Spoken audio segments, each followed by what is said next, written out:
We looked at how much medical debt the typical person has in collections across our entire viewing area, and some of the numbers are shocking.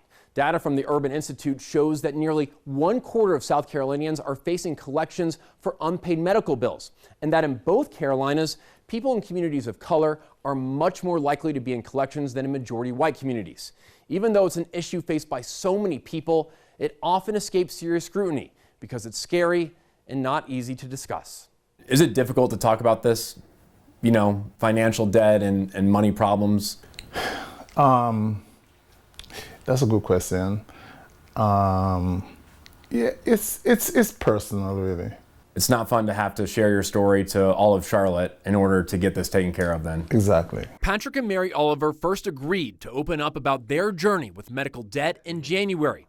WBTV found a lawsuit filed against them by Atrium Health, saying they owed nearly $15,000 after Patrick spent just 24 hours in the ER. There were more than 100 other lawsuits filed by Atrium in 2021 alone. But after a first report, Atrium dismissed its lawsuit against the Olivers. Do you think the lawsuit would have been dropped if we hadn't come here and talked?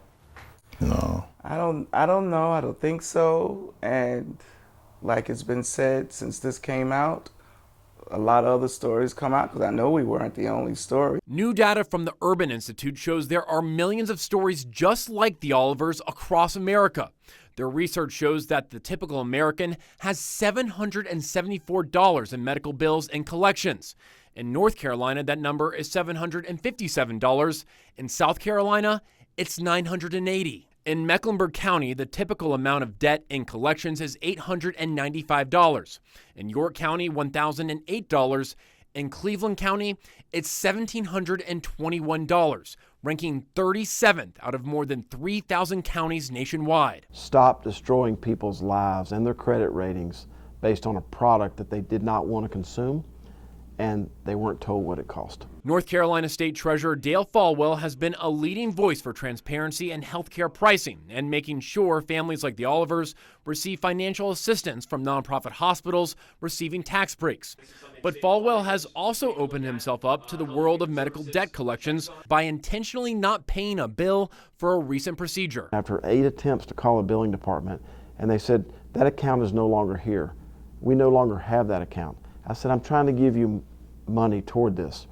Well, we have sold that. It's in collections. Until you stand in the shoes of people like this, as a public official, you really can't empathize with what they're going through. It's everywhere.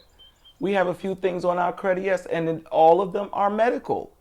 It's crazy. Medical debt and collections is felt much more acutely in communities of color. In Mecklenburg County, just 10% of people in majority white communities have medical debt and collections, while in communities of color, it's more than double that. We're not the only ones. Anytime I speak with someone about their credit, that's what's on there. With this story, we actually have an interactive map that you can use to see where your county ranks for total medical debt across all of the Carolinas. But if you're suffering through this issue and not really sure where to turn, you can reach out to us at investigates@wbtv.com. I'm David Hodges, on your side.